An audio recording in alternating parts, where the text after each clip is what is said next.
Hello and welcome to our podcast, Ear to the Ground, with me, Jim Ellis. And me, Alan Jones. Together, we want to bring you the latest developments within agriculture in Wales and beyond. From the new technology that will transform our way of farming to innovative ideas to build successful businesses. You'll get it all and more by listening to this podcast in order to keep your ear to the ground. Today we want to talk about the environment and how improving environmental performance can also help make farming businesses more sustainable and profitable. Recently, we went along to an event organised by Farming Connect called Farming the Environment at the Henvice Research Centre, which is part of Bangor University. One of the main speakers was Dr. Prasad Williams, Senior Lecturer in Environmental Management. Prasad, I really enjoyed your presentation earlier this morning, and it's great to be here in Henvice, the research centre, part of Bangor University, in a wonderful setting. The first time I've actually ever been here, but it's a beautiful farm running from the sea to the mountain. But today we're here talking about the environment, and for you and many others, the environment is an incredibly important topic. And today, in fact, is an event you've talked about for quite some time. But tell me a little bit more about the idea. Why did you think it's an important an event to host?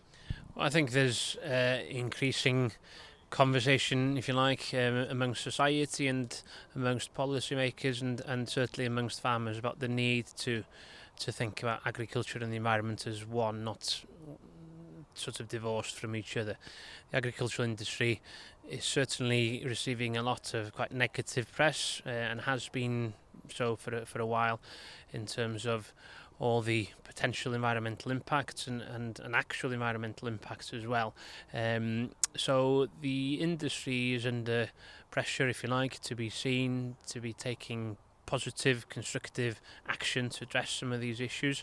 And the pressure is coming from consumers who are wanting their products, to be, the food that they buy, to have been produced in a sustainable manner, but also there's pressure from the top, i.e. that governments have got quite ambitious targets to reduce greenhouse gas emissions, to improve water quality, to improve the biodiversity, and so on and so forth.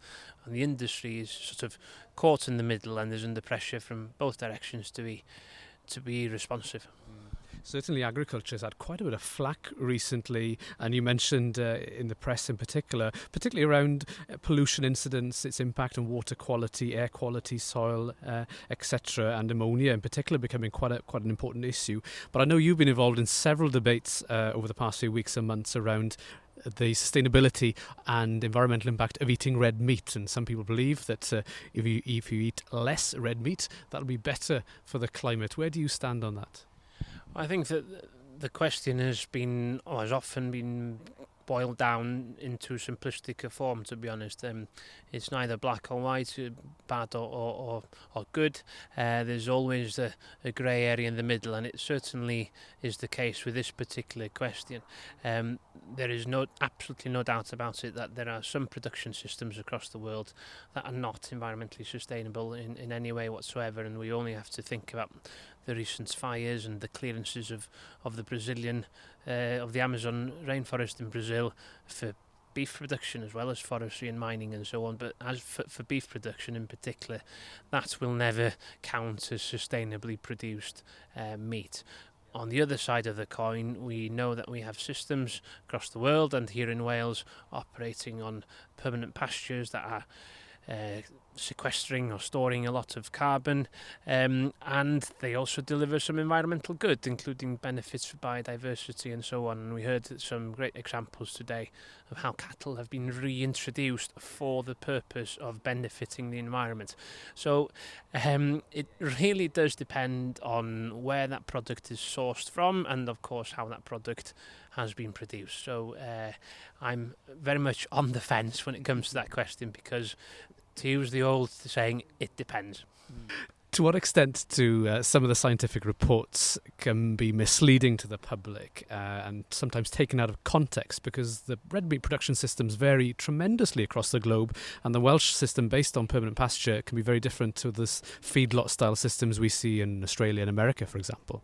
Exactly, and it is very, very dangerous and indeed scientifically wrong to use global averages, because we see even farms next door to each other can have very different environmental impacts depending on how those farms are managed. So to lump Welsh beef production, if you like, in the same category as Brazilian beef production is very dangerous and weak ground, really, from a scientific viewpoint. And of course, the media and the press, they latch on to quite simple, dramatic, sort of attention-grabbing headlines, and often actually those headlines are at best misleading and at worst wrong. There was a very high-profile report that came out a few weeks ago from the IPCC, International Government Panel on Climate Change, and that report was a culmination of work from over 150 scientists, high-impact report that got worldwide attention, and the press portrayal of that report's findings was basically everybody should turn vegan. But actually, if you do look at the report, that wasn't advocated at all. And actually, the report goes a step further to say that red meat produced in a sustainable way has a positive environmental impact and an important role to play in feeding the world and maintaining soil health and so on. But of course, those kind of long messages don't sell newspapers as well. So it is very, very dangerous, and everybody should look at these headlines with a pinch of salt. And irrespective of what the headlines say and what the scientific reports conclude, consumer habits is changing. Consumer behaviour towards food is changing. And you mentioned during your presentation the rise of flexitarianism. Now, first, what is flexitarianism? And secondly, do you see it as an opportunity or a threat? Flexitarianism is probably a very, very recent trend, if you like. We know that there's only a very small proportion of the population that classify themselves as vegan, so they abstain from any animal-based product. About 5%, maybe a bit more, call themselves as vegetarian, but a much bigger proportion call themselves flexitarians, and they are people who do eat meat and who do consume dairy products, but maybe they would only do so once a month or on a special occasion, or once a week, a Friday night, or whatever, as a treat. One of the main reasons, and this has been shown in a number of studies, one of the main reasons that people are choosing to adopt a flexitarian diet is they are concerned about the environmental impacts of animal or livestock production systems. So they see it as the responsible thing to do from an environmental viewpoint, is to reduce their consumption. So is it a challenge for the red meat sector in Wales? Well, it is on one hand for sure, but on the other hand, if the Welsh red meat production system or industry can respond and see that it is actually producing animal-based products in a sustainable way, then that could actually appeal to those consumers that are actively looking for those kind of products. So depending if you're a glass half full or a glass half empty person, it could be a challenge or an opportunity. It does underline, of course, how much influence press reports do have on consumers, and they do see things, particularly in social media, that does have an impact on their eating decisions. Exactly, that is a very, very important point. And of course, with the internet at everybody's fingertips these days, we can all find stories that sort of cement our initial feelings or thoughts, and often with very little substance behind them. And of course, I think it's true to say that the link between people and agriculture is getting weaker all the time. So people genuinely have less knowledge about how food is produced. So when they do hear these kind of stories or read them on social media about the environmental impacts of red meat, if those stories paint a distorted picture, those people reading those stories don't know otherwise. They don't really acknowledge or appreciate how food is produced, or at best have very little appreciation, and therefore they're not in a position to challenge or question those kind of stories. But also, in addition to the growing expectation of the responsible consumer, there is growing pressure from government. And in particular, we've seen from the Welsh Government and their recent consultation document, their second one now, proposing a new scheme, a single scheme called the Sustainable Farming Scheme. That's going to put agriculture and the environment front and centre in policy going forward. Exactly. I mean, this is a question. This is a topic or a question that consumers are discussing, but also policymakers. It is a hot topic at this moment in time, given that we are at the stage of effectively wiping the slate clean in terms of how we pay farmers or offer incentives to farmers to manage land in a particular way. And Welsh Government have very ambitious plans and targets and want to be world leading in terms of reducing the environmental impacts of Welsh agriculture, and how we actually get there is a question that a lot of people will be pitching their views on, and obviously it is going to have some bearing on agriculture, because I think that the days of direct payments, if you like, for simply doing what you've always been doing, I think those days are coming to an end.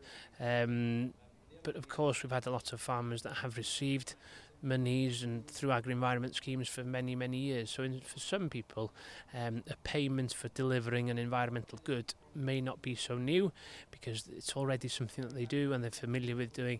For others, it might be completely new territory, and there's no doubt that there's big change on the horizon. Yeah, and as you mentioned earlier, in fact, between the pressure from the consumer and the government, the farmers are in the middle. They're facing that pressure, that pinch point, and I guess what's the answer for the practical day-to-day farmer? What can he or she do that's going to make a big difference? Yeah, farmers are at that pinch point. I think you could look at that in both ways. You could look at it as pressure on the industry, but also the industry has got to be part of the answer. The industry is in a very powerful position to help a number of different sectors, and certainly to help Welsh Government to meet its own emission or greenhouse gas emission reduction targets. What can farmers do? Well, ultimately, there are a number of different answers, and not all of them will be suitable to all farms. Very much depends on the farm, whether it's lowland, upland, extensive, intensive, and so on. There are different measures for different farms, so we need to be thinking on a farm or case-by-case basis. We know that there's a lot of really good practice going on already. We need to get that practice communicated widely, and for farmers to learn from each other. It's always the best way to facilitate change. But ultimately, it comes down to improving efficiency. So if we've got healthier animals, they're growing quicker, they're converting energy better, and they've left the farm, so they're emitting less methane. That also has economic benefits, of course. It might be reducing inputs, okay, so making better use of the nutrients that we're applying to land and so on. Again, makes economic sense as well as environmental sense. So improving efficiency is key. Secondly, it is about sequestering or storing carbon, so it might be through planting trees, it might be through managing our peatlands or our soils in a particular way that reduces the emissions from those soils. And thirdly, there are options for some, such as renewable energy, so they're effectively offsetting some of their emissions by being a provider of clean renewable energy. So it's multiple answers, and it very much depends on the individual farm, but certainly there's something there for everybody. And essentially, it's doing the basics and doing them well, but you could argue that none of it's new, in fact. You could certainly argue that a lot of it isn't new, yes, that is perfectly true to say, but probably we're looking at things from a slightly different perspective now. So a few of the examples that were discussed today was the introduction or the reintroduction, if you like, of clover into swards. So that provides nitrogen for free, so it does reduce the amount of nitrogen inputs in terms of fertilizers. We know that livestock, when they're grazing on pastures that contain clover, they generally, or often anyway, perform better, so it makes economic and environmental sense to do so. But there's also sort of more high-tech answers that are probably on the horizon, and maybe a year away or 5 years away or 10 years away. So I think it's very much a combination of doing the basics right, getting the old technology in place, but also being ready and open to adopt new ideas and new technologies when they come. And that's been one of the main themes running through all the speakers here today, is the fact that productive agriculture runs hand in hand with environmentally friendly agriculture, and they're certainly not in conflict. I think if there's anything I would like to see people taking home today as one message, then that is exactly it. It's the fact that a lot of farmers are looking at the environment as part of their business, and we heard some fantastic examples today. They do not need to be exclusive of each other, production and the environment. One can benefit the other, and there are multiple win-wins out there that are complete no-brainers. Effectively, it makes economic sense to do them, and it makes environmental sense, and I really hope that message has come across clear today. And finally, one other question. I know a lot of farmers have been looking at the targets to reduce carbon as a business opportunity, an economic opportunity, particularly if there's going to be a market for carbon credits. So my question to you, Professor, is it going to come, and when? Is it going to come? I think yes. I think it's budding already. There's certainly some movement in this area. It's probably a bit slow coming, but I have no doubt that in the future, and I wouldn't like to pin a date, so to speak, because things are moving, albeit a bit slowly maybe. The day is coming when potentially the private sector will be paying or offering to pay farmers to offset the carbon that they emit, maybe in the heavy industry, the chemicals industry, or the steelworks industry. They are emitters, big emitters of carbon, and they might be paying farmers in Wales in the future to offset some of that carbon for them. If we think about the tourism industry, and when you book a flight to go on your holiday to Europe, you can actually pay that airline company to offset your carbon somewhere else. I think it might well present a great opportunity for the agricultural industry in Wales in the future, but I do still think we're quite a few years off from that happening at this moment in time. We'll have to keep an eagle eye on that to see how it develops. Professor, it's been wonderful to catch up with you. Great to see the presentations here this morning and the great work that's been done at Henfais. All the very best with your research going forward. Thank you. Diolch yn fawr. Well, Llyr Jones, Derwydd Farm, you've been one of the speakers here today at the event Farming the Environment. What was the main messages within your presentation? I think the main thing is the farm has to make profit, and because it's a business, so having a profitable farm is an environmentally friendly farm as well, because there's no point having a good environment but a farm not making any profit, because otherwise nobody's going to win. Yes, and I remember hearing the saying, for a business to be green in the first place, it has to be in the black. Yes, and I would totally agree with that. I'm always as a farmer, but as a father, my main priority is my family, so I have to make sure that I'm able to bring bread to the table, and but it's environment is definitely second. And to safeguard the future of the family farm, you've diversified heavily as well. Yeah, we've produced Welsh rapeseed oil, generated electricity, and we do hens for free range for Tesco's as well. Yeah.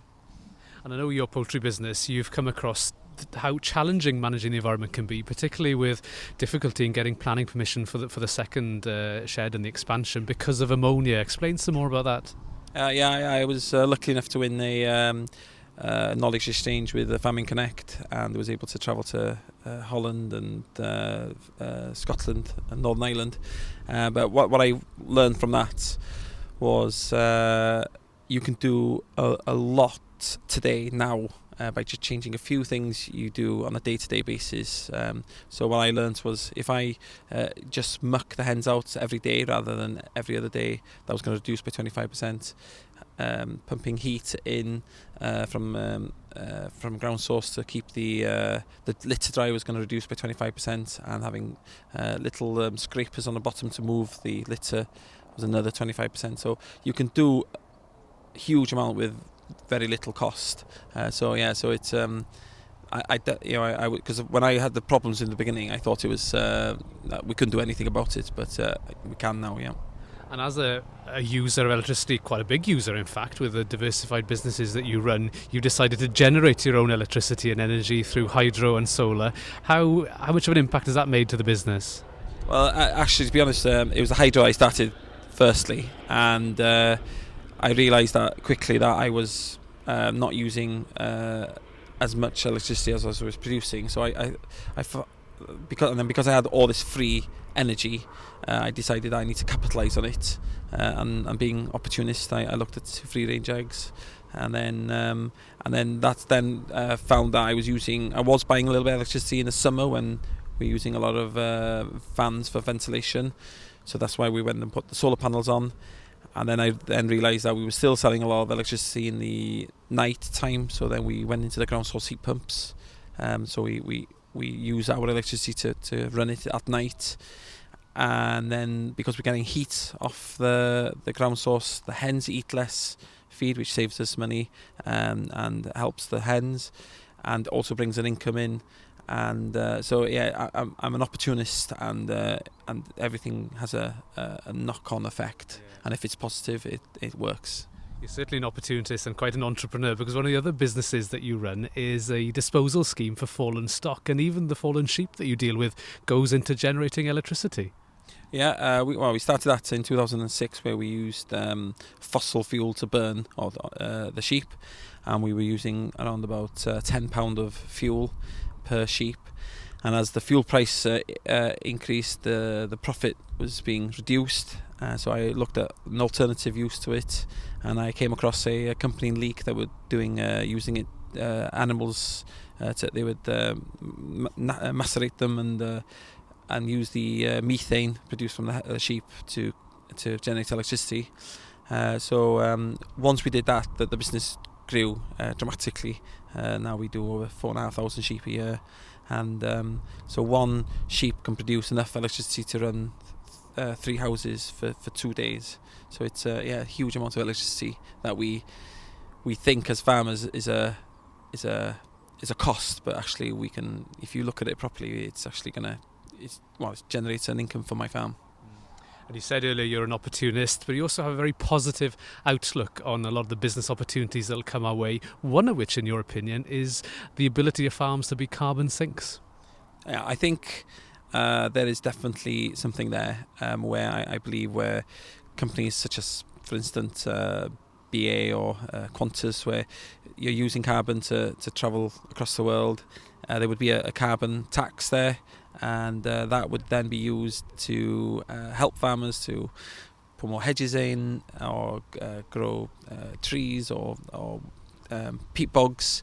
And I feel there's definitely an opportunity for businesses in rural Wales to profit out of this. Yeah. And potentially there could be quite a lucrative income stream there if you get those schemes in place and operated well. Well, Llŷr, thank you ever so much for the opportunity to have a chat with you here today, and all the very best of luck with the future. I'm Larry Fielden. I farm Llyndy Isaf in Nant Gwynant for the National Trust. And today was just about sort of getting some ideas from other farmers. There's been a lot of talk about farming and environment, but sometimes it's hard to cut through that noise and hear about what works on the ground for us.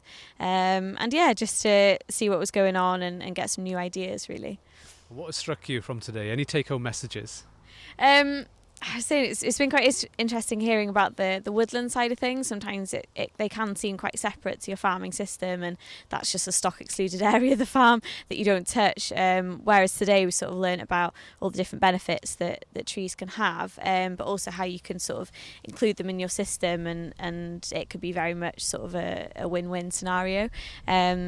And also with the new technologies that are available that I just thought wouldn't be relevant to a upland farmer who farms mostly with my dog and my crook. But actually there's a lot of new technologies out there that can they're quite simple things in terms of soil testing, and but that can really help your farm and just sort of do those little improvements that helps both for profitability and for the environmental side.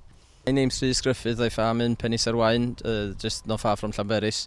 Come here today because farming and the environment is quite a hot topic at the moment, and just interesting to see what other people think about it and the way that we're going to kind of move forward as an industry. What do you think are the key messages you're going to take away from today? I think there was a lot of good presentations. Everybody's sharing their opinion and their messages and how they farm alongside the environment, and I think that we're kind of all on the similar wavelength, really. I think that the key message I'm hoping that we're going to take forward is that there seems to be a better collaboration between the government and the farmers, so that I hope that the farmers will have a bit more say in what goes on their farm, and they know best of what happens on their farm at the end of the day. Do you welcome the decision the support payments and subsidies going forward is going to be more on an environmental basis? Yes, to a point. It depends how it's carried out. I think that the farmers at the minute do an awful lot of good for the environment, and I don't think that they're necessarily recognised for the good they do at the minute. So it depends how it's carried out, and we can, farming and the environment has always worked hand in hand together, and so that we try and get that balance right without it going from one extreme to the other like it has been done in previous years. Well, Dewi, you've been chairing today's event, Farming the Environment. How has the day gone? It's been a pleasure preparing for this event and hosting the event on behalf of Farming Connect. And it's a tribute really to the fact that we've been able to draw in such a broad spectrum and experience of farmers to present at the meeting. It just demonstrates really the wealth of knowledge that we have within Welsh agriculture. It was fantastic to see that knowledge, as you referred to, in the speakers this morning. What really struck me when I arrived at the event was the conference room was absolutely packed to the rafters. Just goes to prove the level of interest in this subject area. Oh, absolutely, yeah, and more so now, really. It's become a bit of a hot topic, and as you're aware, we've been getting perhaps some negative headlines recently. But I think it's important that we work together as farmers and as an industry to look at the opportunities where we can improve, and also to explain whether it's to the consumer or to the wider public of the benefits of agriculture. And I think agriculture can play an important role in the solution of climate change and looking after the natural environment. And I think having a full meeting room there today is obviously a tribute that it is an important subject, and that farmers take it seriously and are keen to work with each other and with Farming Connect and Welsh Government to looking at opportunities in the future. And therein lies the challenge, I guess, is reversing that negativity and trying to portray a positive image of agriculture and getting farmers on board with that. Absolutely, yeah. I think that inevitably there might need a bit of a change in mind shift for some farmers and also for consumers as well. That they need to realise the opportunity that farming have to combat climate change. And I think realising and capitalising on that opportunities is really important. And one of the key things we've discussed here today is that looking after the environment and good farming goes hand in hand. We've heard from very proactive and very good farmers here today, and they're also not just very good farmers but also very good environmental farmers as well, so they go hand in hand, so they don't necessarily go head to head. Really, it's important to look at them as benefiting and a bit of a win-win, if nothing else. Yes, certainly the progressive farmers that are on the platform this morning we're focusing on the simple things, really, getting the basics and doing them well, in particular looking after the soil, which has been quite an important reoccurring theme today. Yeah, absolutely. Yeah.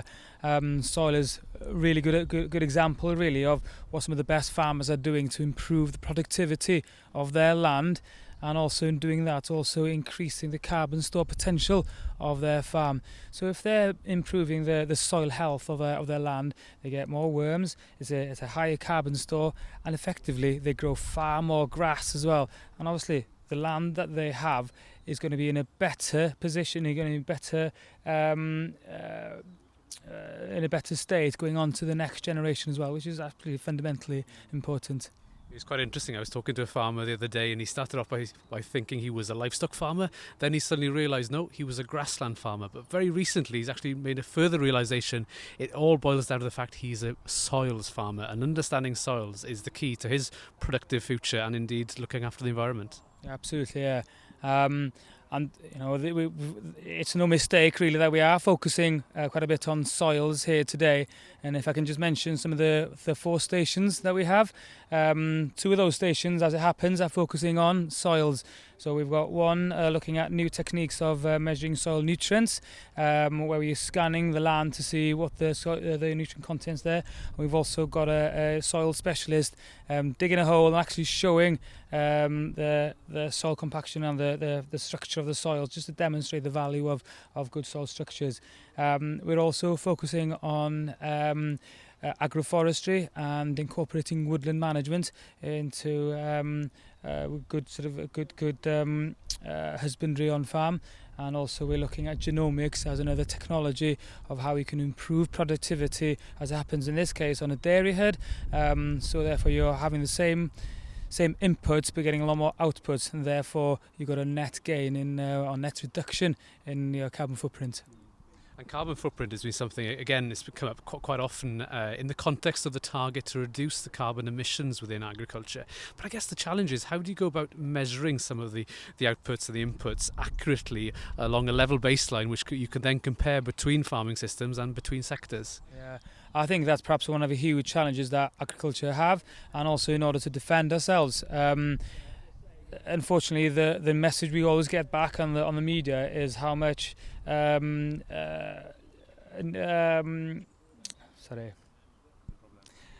Unfortunately, looking at some of the headline news we get from the media, criticism that we're producing far too much emissions. It could well be the case. But we also need to consider that agriculture is one of the only industries that's also a carbon store. So we need to look at the whole picture, not just the animal that's walking on the field, but also the field that is a carbon store. So it's a whole ecosystem that needs to be considered. And I think we're closer than we perhaps think of in terms of being carbon neutral. So it really is important, as you say, that we are able to capture that data. And being able to capture and store carbon is going to be an economic opportunity for farmers going forward. Yeah, one of the topics there, one of the questions asked today on the value of carbon credits, and that is something that's being developed. It's hard to put a value on at the moment, and it's a developing opportunity for the industry, and we'll see where that pans out. So going forward, Dewi, what other projects have you got underway with Farming Connect? So this is a subject that's going to be fundamental to the delivery of our work going forward. It's going to be a part of the work we're doing on farm. For example, improving animal health can also have a benefit of reducing carbon footprint. So if an animal is healthy, it's performing better, and therefore the carbon footprint is reduced. We'll also be looking at soils, as I mentioned, also grassland production. And I'm really fortunate to be working with a group of technical team that are keen to develop opportunities, and also, more importantly, perhaps is working with farmers across Wales that are eager to implement new technologies and embrace the opportunities that there is in order to improve their productivity, and also to make sure they're looking after the land for future generations. Well, farming the environment is something we're going to hear a lot more about. Thank you ever so much, Dewi, for the chat, and many congratulations on the excellent way you chaired today's event. Thank you very much. That was Dewi Hughes from Farming Connect closing the day, and we've reached the end of our third episode. Thank you all for listening. Also thanks to Prysor, Hir, Teleri, Rhys, Catherine and Dewi for contributing. We really hope you've enjoyed in our company, and if you want to hear some more from us, remember to subscribe to the podcast. Yes, because next time we're going to be looking at the new Farming Connect demonstration farms. More about that in the next episode of Ear to the Ground. So until next time, with me, Jim Ellis, And me, Ala Jones. goodbye.